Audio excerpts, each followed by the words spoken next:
Malcolm Parker entered the Blue Ridge Café, inhaling the familiar aroma of roasted coffee beans and warm pastries. It was a morning ritual he never missed, a small window of peace before the chaos of work. The bell above the door jingled faintly as he stepped inside, the warmth of the cafe wrapping around him. He nodded to Mary, the young barista who had memorized his order long ago. "Black coffee, no sugar, Mr. Parker?" she asked, her voice cheerful as usual. "That's right, Mary. Thanks. He settled into his usual corner by the window, where he could watch the world rush by. Today, however, his solitude was abruptly interrupted. A loud commotion erupted at the counter. A man in a suit, his face flushed with anger, was yelling at another patron, a wiry teenager wearing a hoodie. "I told you to stay out of my business, you little punk. Think you can just follow me around?" The teenager didn't flinch. Instead, he stared at the man with icy defiance. "Maybe if you weren't such a racist, I wouldn't have to," he shot back. The cafe fell silent. Malcolm shifted uncomfortably, recognizing the man as a local lawyer, Martin Grayson, who had a reputation for being sharp-tongued but discreetly influential in Charleston's social circles. Martin sneered at the teen, his voice dripping with condescension. "Racist? You don't even know what you're talking about. People like you throw that word around just to get attention." The tension in the cafe was palpable. Mary stood frozen behind the counter, glancing nervously between the two men. Malcolm felt the urge to step in but hesitated. He didn't want to become involved in someone else's drama. Just as Martin turned to leave, the teenager pulled out a crumpled flyer from his pocket and held it up for everyone to see. "Explain this then," he said, his voice steady. The flyer was an invitation to an exclusive event at the country club, a place infamous for its all-white membership policies that many had speculated about but few dared to challenge. Scribbled at the bottom in bold red ink were the words, "Strictly members only, by Heritage." Gasps echoed throughout the cafe. "That's private business," Martin snapped, grabbing for the flyer, but the teenager pulled back. "And what are you doing with this anyway?" "You're trespassing on private property." The teen smirked. "Oh, I didn't trespass. I'm the grandson of one of your new members. Guess you didn't expect someone like me to show up, huh?" Before Martin could respond, an elderly woman seated near the counter stood up. She clutched her cane tightly, her face lined with years of quiet endurance. "You have no right to treat him this way," she said, her voice trembling but resolute. "I've been coming to this cafe for years, and I've seen your kind before. You think your money and connections make you untouchable. Well, not today." Martin's face darkened. "Stay out of this, lady." "No," Malcolm interjected, standing abruptly. He didn't know why he spoke, but the words spilled out before he could stop them. "She's right. We're all witnesses here. Whatever you're hiding, it's about to come to light." The teen looked at Malcolm, surprised but grateful. Martin, cornered, spat out his next words. "You have no idea who you're messing with. Do you think anyone will believe this nonsense? That flyer doesn't mean a thing. It's a misunderstanding." But the damage was done. Phones were out, capturing every word, every sneer, every piece of evidence. Malcolm noticed Mary discreetly recording the confrontation from behind the counter, her hands trembling slightly. The cafe door swung open, and a uniformed officer stepped inside. Someone had called the police. The officer's gaze swept across the room before settling on the teenager. "We got a call about a disturbance. What's going on here?" Martin immediately pointed to the teen. "This kid is trespassing and causing trouble." The teen raised his hands in mock surrender. "I'm not trespassing. I came here for coffee, just like everyone else." The officer glanced at the flyer in the teen's hand. He frowned as he read the words. "Mr. Grayson, is this yours?" Martin faltered. It's not mine personally. It belongs to the club." The officer's eyes narrowed. "We've had complaints about that place before. This might be worth investigating." The cafe patrons murmured in agreement. Martin's bravado crumbled. He grabbed his briefcase and stormed out, leaving behind a trail of unease. The teenager, still holding the flyer, turned to Malcolm and the elderly woman. "Thanks for backing me up," he said. "Most people would have just stayed quiet." Malcolm nodded, feeling an unexpected swell of pride. He had entered the cafe for a quiet moment, but he left with a story that would ripple through Charleston for days to come. A story of resistance, unity, and a long-overdue reckoning. The cafe's tense atmosphere was beginning to settle when the door opened again, the bell jangling sharply.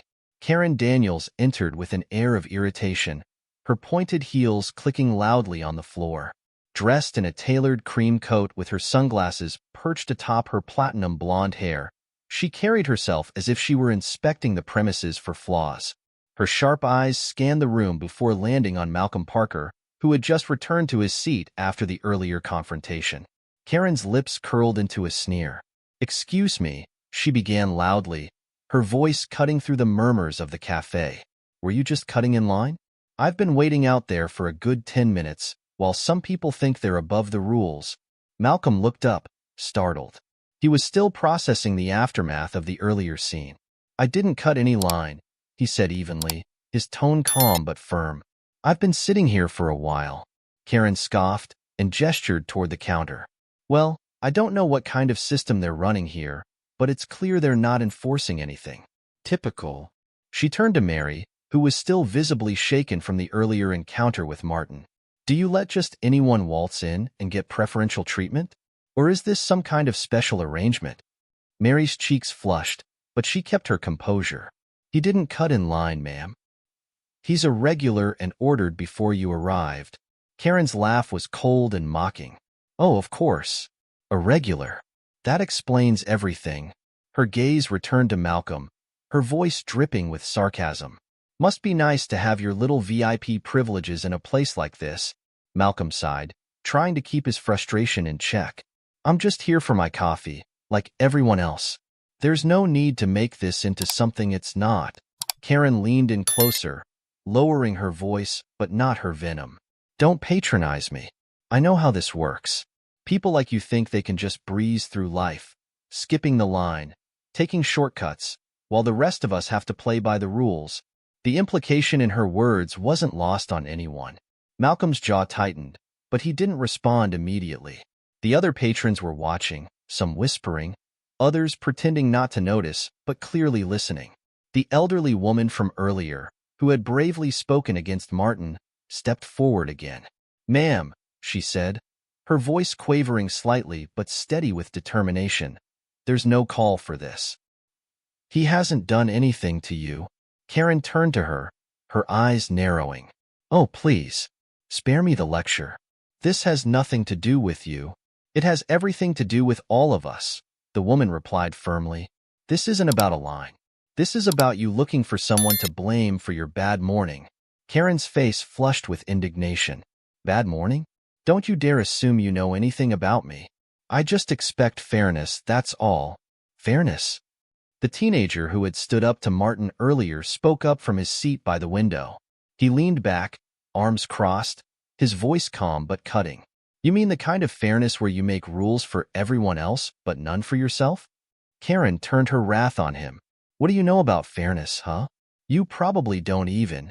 "Don't finish that sentence," Malcolm interrupted, his voice cold and sharp enough to cut glass. He stood up, his towering frame casting a shadow over Karen. "We all know where you're going, and it's not going to fly. Not here." Karen faltered for a moment, clearly unaccustomed to being challenged so directly. She glanced around the room, her eyes darting between the patrons who were now openly watching. Some had their phones out, recording the escalating scene. "You think you're so high and mighty, don't you?" Karen spat. "Coming in here, acting like you own the place. People like you. Enough." Mary's voice rang out, startling everyone. The young barista, who had been quiet until now, finally snapped. Her hands were trembling as she gripped the edge of the counter. "This isn't about the line, or the coffee, or anything else you're pretending it's about. It's about you thinking you can treat people like garbage because you're miserable and entitled. Well, guess what? You don't get to do that here."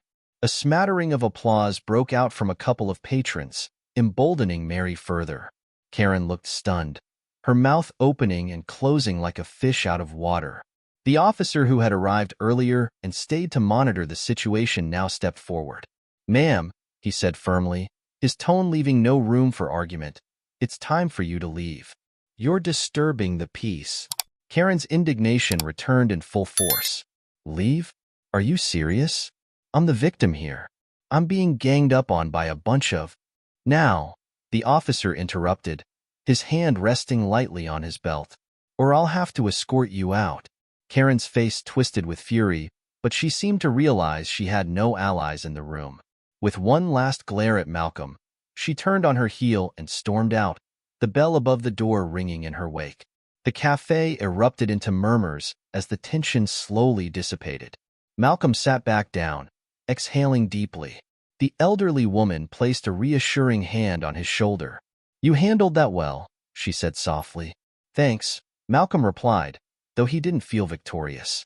He felt tired, exhausted by the weight of confrontations like this that seemed to crop up endlessly in his life. The teenager approached him, offering a small smile. You've got guts, man.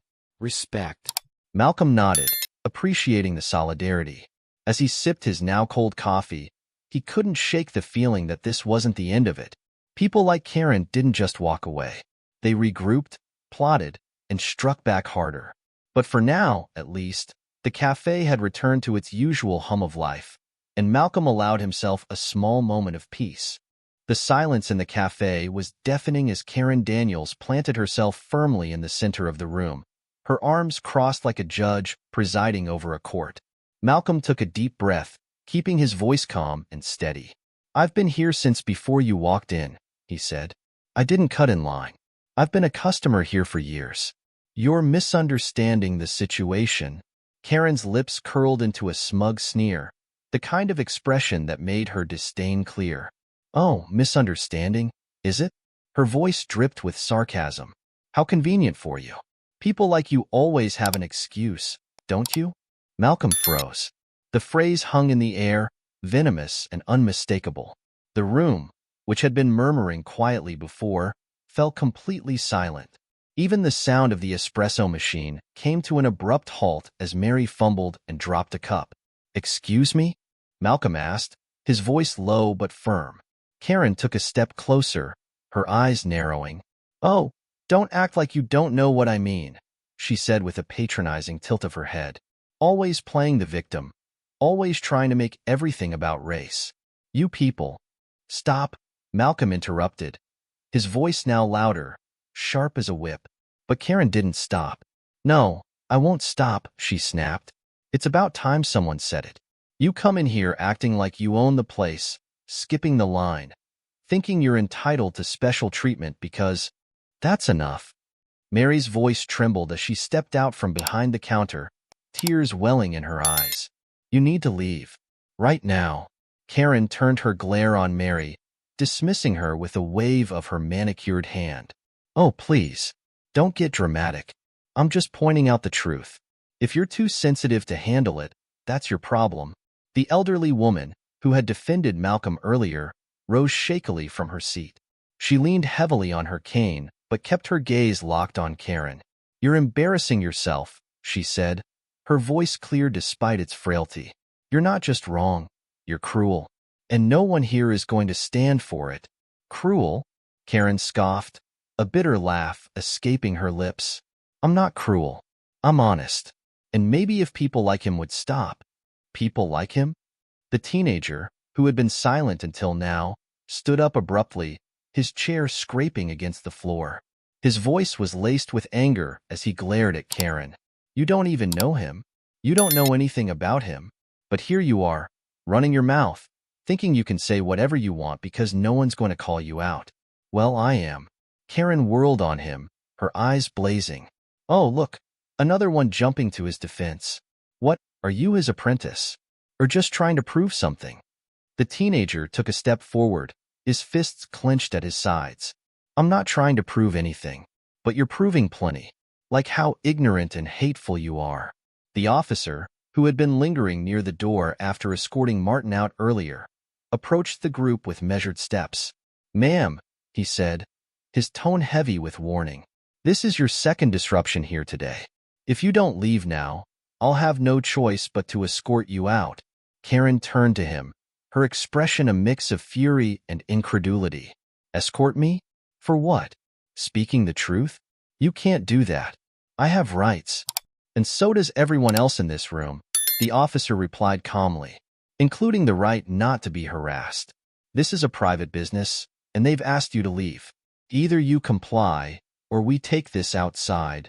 Karen looked around the room, her gaze darting from face to face, searching for support. But all she found were cold stares and folded arms. The patrons had seen enough. I'm not going anywhere, she declared, planting her feet firmly. This is a public cafe, and I have every right to be here. No, you don't, Mary said, her voice steady now despite the tears in her eyes. Not when you're treating our customers like this. Not when you're using hateful language. We don't tolerate racism here. So leave, or the officer will make you. Karen's face turned red, her composure unraveling. She opened her mouth to argue, but seemed to realize she had no ground to stand on. With a final huff, she grabbed her oversized purse and stormed toward the door.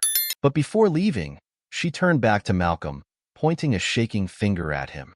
You think you've won? She spat. You think this is over? People like me won't be silenced by people like you. Malcolm stared at her, his face expressionless but his eyes burning with quiet defiance. It's already over, he said simply. The bell jingled violently as Karen shoved the door open and disappeared onto the street. The cafe let out a collective exhale. Conversations began to bubble up again, hesitant at first but gradually returning to the hum of normalcy. Malcolm sat down slowly, his hands gripping his coffee cup as if it were an anchor. The teenager approached him, placing a hand on his shoulder. Man, you handled that like a champ. I don't know how you stayed so calm. Malcolm shook his head. It's not the first time, he said quietly, and it won't be the last. The elderly woman nodded in agreement. But it was the last time for her. At least here. Mary placed a fresh cup of coffee in front of Malcolm, her hands still trembling slightly. It's on the house, she said softly. Thank you, Malcolm replied, his voice heavy with gratitude. The officer lingered for a moment before nodding at Malcolm. You handled yourself well. If you need anything, let us know. As the officer left, Malcolm leaned back in his chair, his gaze drifting to the window.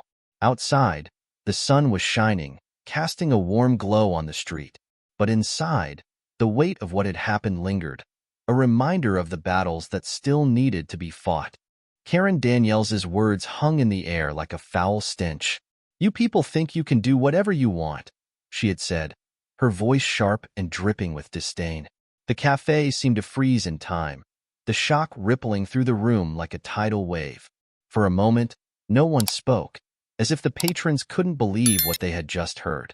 Then, the silence shattered. What's wrong with you people? A man near the counter shouted, his voice cracking with anger. He was in his late 40s, wearing a denim jacket and work boots, his hands clenched into fists at his sides. You think you can come in here and talk to people like that? Who the hell do you think you are?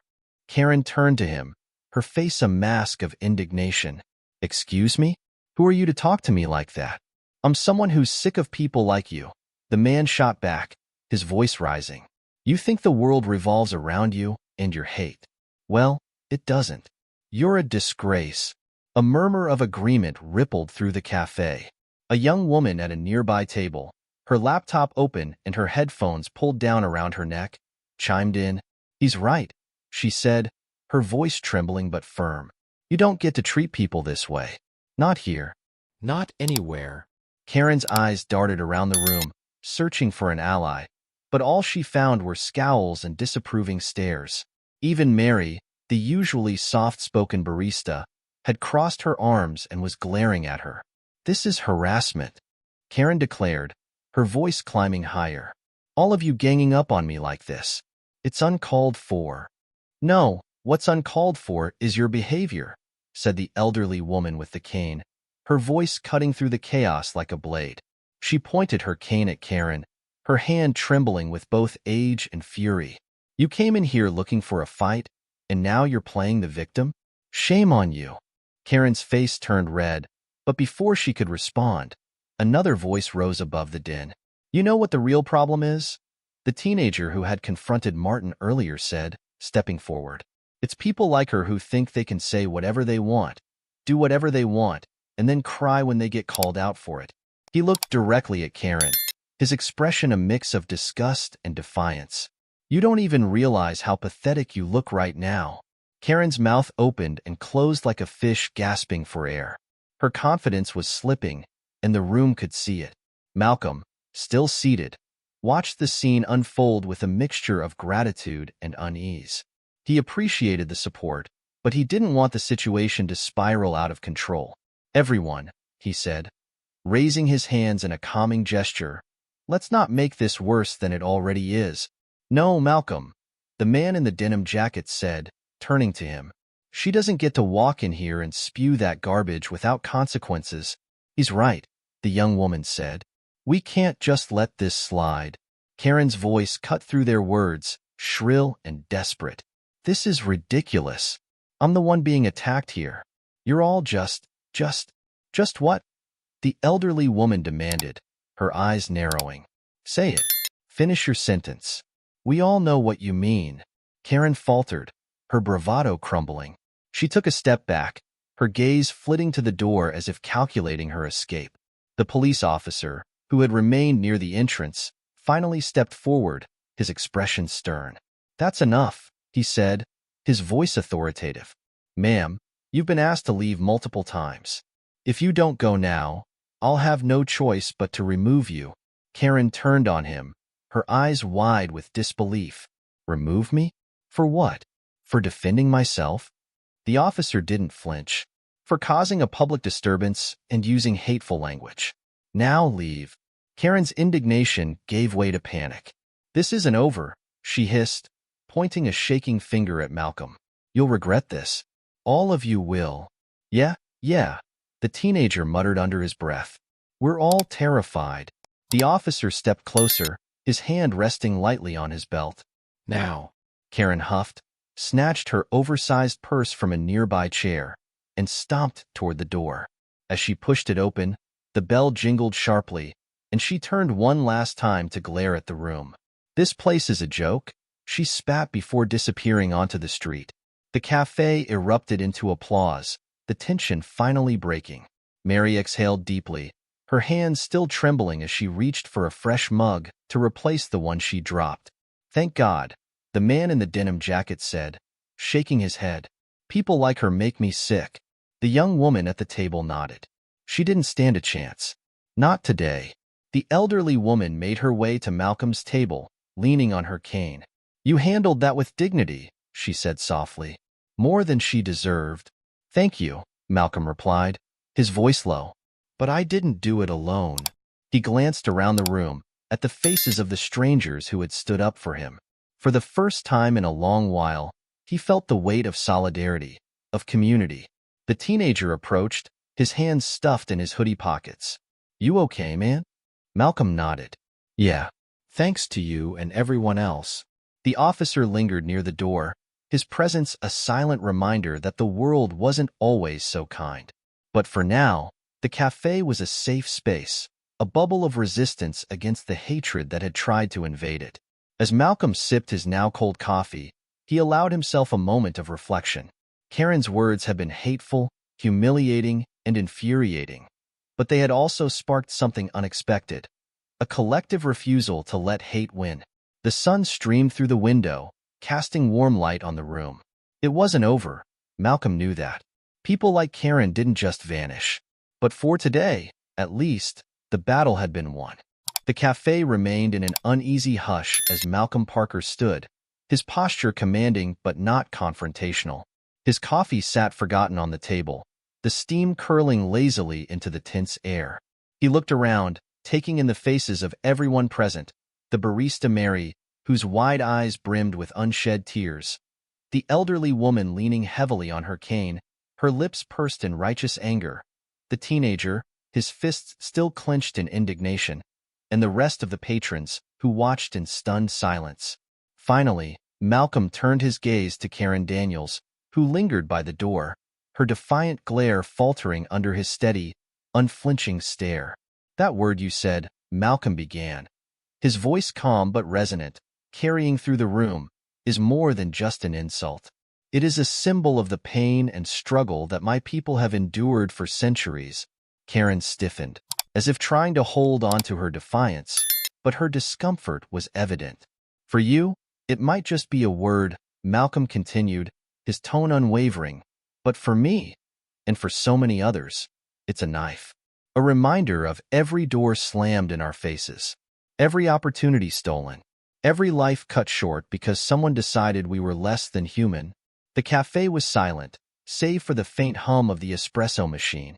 Karen shifted her weight, opening her mouth to respond, but Malcolm raised a hand, commanding the room's attention. But, he said firmly, his voice rising just enough to fill the space, I will not let your hatred define me or my day, because your words say more about you than they ever will about me. The elderly woman gave a small nod of approval, and the teenager muttered, "Damn right." Malcolm continued, his gaze sweeping across the room. We all have a choice. Every single one of us. We can choose to be better, to stand against ignorance and cruelty, or we can choose to let it consume us. He turned back to Karen, his expression softening slightly, though his eyes remained resolute. You can still choose. You don't have to carry this hate with you. It's not too late to change. Karen's face flushed, and she took a step back, her hand clutching the strap of her oversized purse. I don't need a lecture, she snapped, though her voice lacked its earlier venom. This isn't a lecture, Malcolm replied. It's an invitation to be better. For your sake and for everyone else's. The man in the denim jacket spoke up from the counter. He's giving you a lot more grace than you deserve, lady. You might want to take it. Karen shot him a glare but said nothing. She turned on her heel and shoved the door open, the bell jingling as she stormed out onto the street. The room exhaled collectively, the tension lifting like a heavy curtain. Malcolm sank back into his chair, his shoulders sagging slightly as the adrenaline ebbed. Mary approached his table, her hands still trembling as she set a fresh cup of coffee in front of him. On the house, she said softly, her voice thick with emotion. Thank you, Malcolm said, offering her a small, tired smile. The elderly woman tapped her cane on the floor as she approached. Young man, she said, her voice quivering but firm, that was the most dignified thing I've ever seen. You should be proud of yourself. Malcolm nodded, his throat tight with emotion. Thank you, he managed. The teenager, still fuming, pulled up a chair across from Malcolm. Man, you're a better person than me, he said, shaking his head. I'd have lost it on her. Malcolm chuckled lightly, though there was little humor in it. Trust me, it wasn't easy. The denim-jacketed man approached next, clapping a hand on Malcolm's shoulder. You handled that like a champ, he said. Most folks would have gone off, but you kept your cool. Respect. Thanks, Malcolm replied, his voice steady but quiet. The cafe began to hum with activity again as the patrons returned to their conversations and coffee. But the atmosphere was different now, warmer, more united. As Malcolm sipped his fresh coffee, he felt a hand on his shoulder. He turned to see Mary, her eyes shining with a mixture of gratitude and admiration. I'm sorry you had to deal with that, she said. No one should have to. It's not your fault, Malcolm replied. But thank you for standing up for me. Mary hesitated, then added, You know, I've been working here for a few years, and I've seen people like her come and go. But I've never seen anyone handle it the way you just did. Malcolm smiled faintly. Sometimes, the best way to fight hate is to show people it won't break you. The teenager leaned forward, his expression earnest. So, what do we do now? About people like her, I mean? Malcolm considered the question for a moment. We keep standing up. We keep speaking out. And we keep living our lives with dignity and purpose. That's how we win. The teenager nodded slowly, a look of determination settling on his face. The elderly woman tapped her cane again, drawing everyone's attention. He's right, she said, her voice clear despite her age. We all have a responsibility to make this world better. One small act at a time. The patrons nodded in agreement, their collective resolve palpable. As the morning sun streamed through the cafe's windows, Malcolm allowed himself a moment of quiet reflection. The confrontation with Karen had been ugly, humiliating, and exhausting. But it had also sparked something beautiful, a room full of strangers coming together to stand against hatred. It wasn't the end of the fight. Malcolm knew that. But it was a start. And sometimes that was enough. Barista Sofia Ramirez, usually quiet and reserved, stepped forward from behind the counter. Her dark eyes flashed with determination as she wiped her hands on her apron and spoke, her voice steady but laced with authority. "You need to leave," she told Karen firmly, pointing toward the door. Karen turned to her, momentarily stunned by the barista's boldness. "Excuse me? Who do you think you're talking to?" Sophia didn't flinch. "I'm talking to someone who's disrespecting everyone in this cafe. We don't tolerate hate here. So leave." The cafe patrons murmured in agreement, their eyes fixed on Karen. The teenager muttered, "About time," while the elderly woman gave an approving nod. But before Karen could respond, Malcolm Parker raised his hand, signaling for calm. "Let her stay," he said, his deep voice cutting through the tension. The room fell silent as all eyes turned to him. Sophia hesitated, confused by Malcolm's request. "Are you sure?" she asked. "Yes," Malcolm said, his gaze unwavering as it settled on Karen. "She needs to hear this." Karen looked at him, her bravado faltering. Her lips pressed into a thin line, but she remained rooted to the spot, as if curiosity had anchored her in place. Malcolm stepped forward, his shoulders squared and his voice clear. "You think you've won something here today, don't you?" he began, addressing Karen directly. "But the truth is, you've lost. You've lost respect. You've lost dignity. And you've lost the chance to show even a shred of humanity." Karen's face flushed crimson, but she said nothing. Malcolm turned his attention to the crowd. "And to everyone here," he said, his voice rising slightly, "this isn't just about what happened today. It's about what we allow in our spaces, in our communities, and in our hearts. Hate thrives in silence. It grows when we look away, when we let it go unchallenged." A murmur of agreement rippled through the room. Sophia folded her arms, her expression softening as she listened. Malcolm turned back to Karen. "You might think your words don't matter, that they're just opinions, just harmless remarks. But words have power. They can wound, they can divide, and they can destroy. But they can also heal. They can unite. They can build bridges instead of walls. The choice is yours." Karen's mouth opened as if to respond, but no words came out. Her gaze darted around the room, taking in the disapproving faces of the patrons who had rallied behind Malcolm. The realization that she was alone in her stance seemed to sink in. Without another word, Karen turned on her heel and stomped toward the door. The bell jingled sharply as she exited, slamming the door behind her. For a moment, the cafe was silent, the tension hanging in the air like a held breath. Then, slowly, the patrons began to clap. It started with the man in the denim jacket, who let out a loud, approving whoop. The teenager joined in next, slapping his hands together with enthusiasm. Soon, the entire cafe erupted into applause, the sound echoing off the walls. Malcolm stood still, humbled by the outpouring of support. He nodded to the crowd, his expression one of quiet gratitude. Sophia stepped closer, her voice soft but filled with admiration. "Thank you," she said, "for standing up, for saying what needed to be said." Malcolm smiled faintly. "Sometimes it's not about what we say. It's about what we're willing to let happen, or not let happen." The elderly woman, leaning on her cane, approached next. "You've given all of us something to think about," she said. "You didn't just speak for yourself today. You spoke for so many." The teenager grinned, his earlier anger replaced with admiration. "Man, you're like a real-life superhero," he said. "You didn't even lose your cool. That was badass." Malcolm chuckled lightly. "I'm no superhero," he said, "just someone who's tired of staying quiet." As the cafe began to return to its usual rhythm, something had undeniably shifted. Conversations sparked at nearly every table as patrons shared their own experiences. Moments of prejudice, moments of courage, moments of change. Sophia moved back behind the counter but kept glancing at Malcolm, her admiration evident. The man in the denim jacket sat back down, shaking his head with a smile. "What a morning," he muttered. Malcolm finished his coffee, now lukewarm, and stood. He adjusted his coat, his gaze sweeping across the room one last time. Hate thrives in silence, he said, his voice carrying over the low hum of conversation. We all have to decide what we allow in our spaces. With that, he turned and walked toward the door. The bell jingled softly as he stepped out into the crisp morning air. Inside the Blue Ridge Café, the patrons watched him leave, their hearts a little heavier but also a little lighter.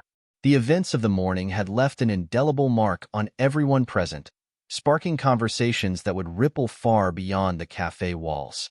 As Malcolm walked down the street, the sunlight warm on his face, he felt a sense of peace.